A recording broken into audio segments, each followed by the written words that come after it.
Ma vie en bio, le rendez-vous 100% bio de Fréquence Terre. Frédéric Benoît.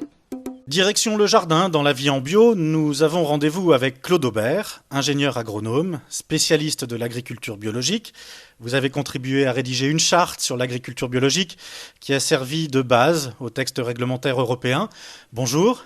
Bonjour. Alors aujourd'hui, nous n'allons pas faire de grands discours sur l'agriculture biologique, mais rester dans le concret. Et comme je le disais, nous allons dans le jardin avec votre guide. J'associe mes cultures et ça marche. 25 mariages de légumes à cultiver. C'est quoi l'idée ? L'idée, c'est que au lieu de prendre une parcelle de terrain, que ce soit en agriculture ou en jardinage, et d'y cultiver une seule espèce de plante, sur la même parcelle ou la même planche dans le jardin, on va cultiver 2 ou 3 espèces différentes qu'on associe volontairement et pas n'importe comment pour que elles s'entendent bien.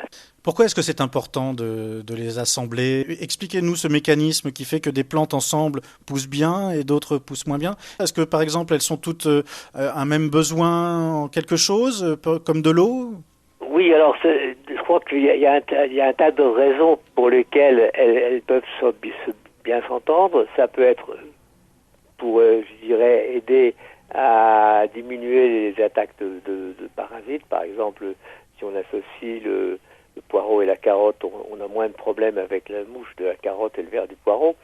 Mais il y a beaucoup d'autres choses. Par exemple, chaque plante a un système racinaire particulier. Il y en a qui ont un système profond, d'autres un système superficiel. Donc si vous associez une plante à racine profonde avec une plante à racine superficielle, vous allez utiliser au mieux toutes les ressources du sol jusqu'à une certaine profondeur.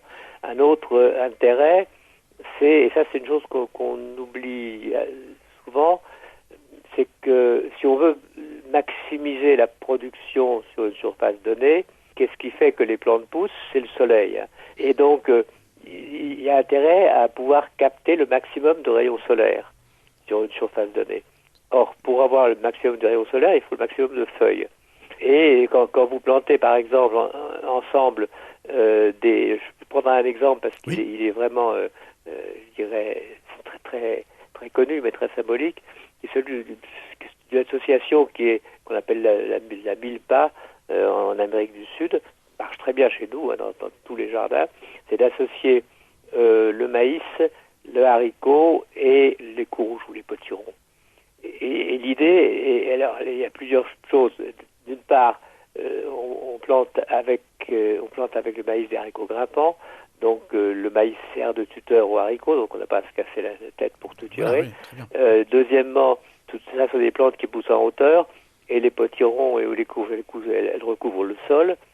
Donc vous avez, je dirais, une utilisation maximale. Je dirais si un rayon du soleil n'est pas intercepté par le maïs ou le haricot, il arrive sur le sol et il est intercepté par la courge, si vous voulez. C'est l'idée de dire que pour maximiser la production sur une surface donnée, il faudrait que, dans l'idéal, aucun rayon, sauf au printemps où il faut que le soleil réchauffe le sol, qu'aucun rayon du soleil n'arrive sur le sol, qu'il soit intercepté, tous les rayons du soleil soient interceptés par les feuilles qui sont présentes. Et donc, un autre intérêt, c'est que vous pouvez associer des plantes qui couvrent le sol rapidement. Je pense au radis. Vous pouvez l'associer à des carottes qui vont être beaucoup plus longues à pousser, à utiliser et à recouvrir le sol. Ces 3 ou 4 critères, plantes à croissance rapide et à croissance lente, plantes qui en hauteur et horizontale, plantes à racines profondes et à racines superficielles. Et donc avec ça, il y a une quantité de plantes aussi qui s'entraident sur le plan des parasites. En combinant tous ces critères, si vous voulez, on ne peut pas les retenir tous pour une seule association, bien sûr, mais on arrive à optimiser la production, si vous voulez. À la fois la maximiser en quantité et à minimiser le risque d'attaque d'insectes.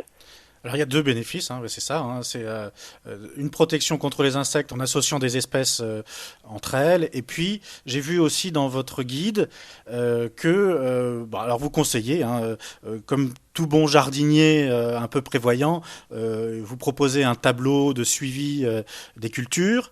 Oui. Et j'ai vu aussi, alors ça c'est un petit peu moins commun, mais un tableau des prévisions des récoltes.